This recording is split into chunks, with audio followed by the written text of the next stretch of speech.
Virgo, love reading para sa Virgo. Virgo, kung kailangan mo ng private reading, ilalagay ko yung details sa comment section and i-message mo ko kapag interested ka magpa-book. Energy ng person mo. Energy mo. At energy ng connection nyo.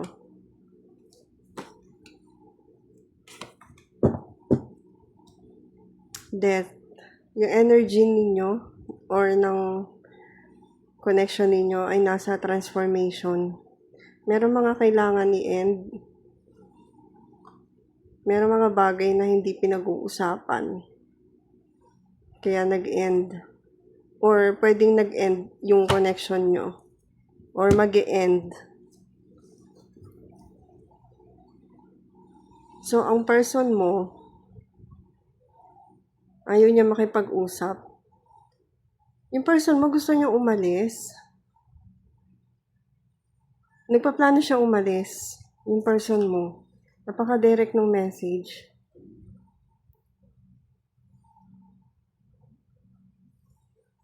Or ayaw niyang, basta meron siyang ayaw. Ayaw niya sanang umalis. Or ayaw niyang umalis ka. Tingnan natin.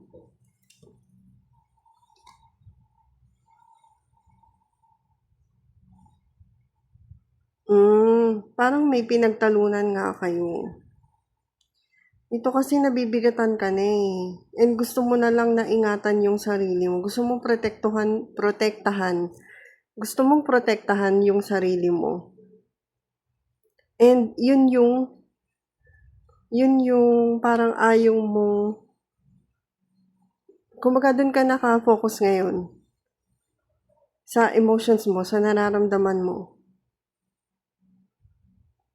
So defensive ka pagdating sa kung ano man mga pinagdaanan mo sa kanya, sa person mo.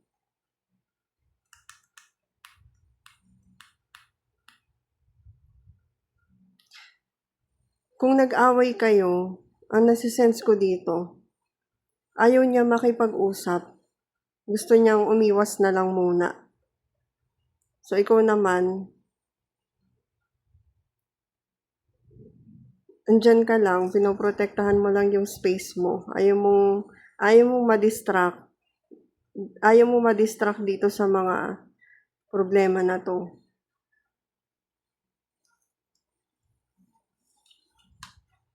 Energy ng connection nyo.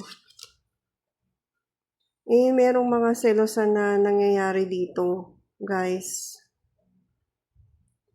Selosan, tapos magiging okay naman. Tapos, babalik na naman uli sa pagiging sweet sa isa't isa. Yun ang napipick up ko dyan. Nire-recognize ninyo sa isa't isa. Kung ano man yung conflict na meron kayo. And pareho din naman kayo na bumabalik sa isa't isa. Nag-o-offer ng cup.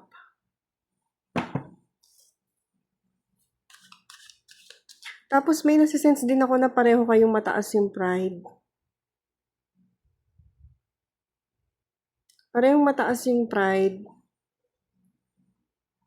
Nagseselosan sa isa't isa.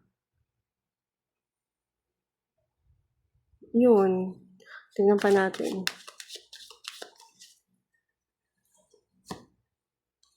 Energy niya ngayon.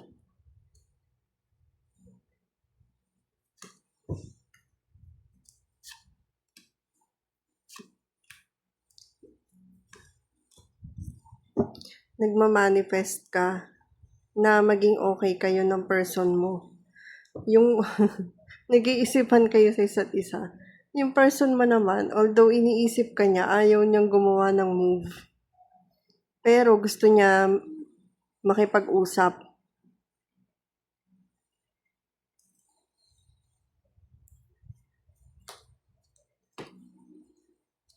Gusto niya ng communication.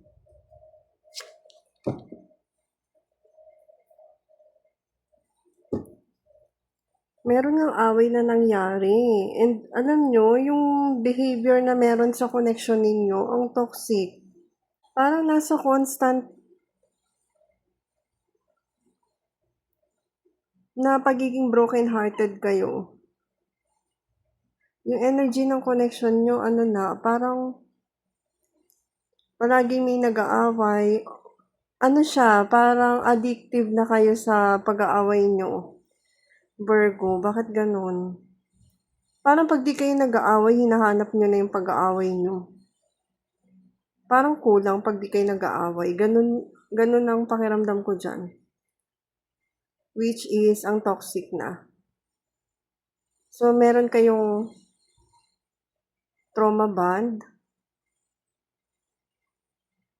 Or parang yung attachment ninyo pagdating sa mga toxic na behavior sa isa't isa, ang lakas.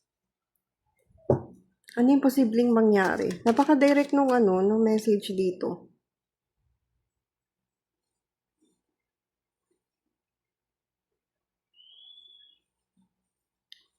Yung person mo, nararamdaman ko, wala naman siyang gustong gawin na move para magpakumbaba. Ikaw, gusto mo nang makipagbate, yun yung minamanifest mo. Yung overall na energy ng connection nyo, parang pataasan kayo ng ihi. Kung sa kasabihan, di ba? And yun nga may mga masasakit na salita na nasasabi sa isa't isa. Mabigat siya overall. Ano yung posibleng mangyari dito sa mga susunod na araw?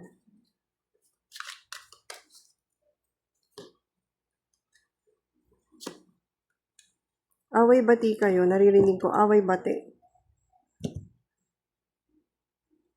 Ayun. Magkakabati na naman kayo sa mga susunod na araw. And mararamdaman nyo na naman na parang okay na naman kayo. Parang ganun na yung dynamics or pattern ninyo, guys. Tapos mapupunta na naman kayo sa peace. Pero babalik na naman uli kayo sa cycle na ganito, na toxic.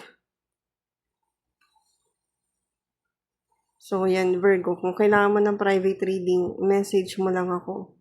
Nasa comment section yung details. Thank you.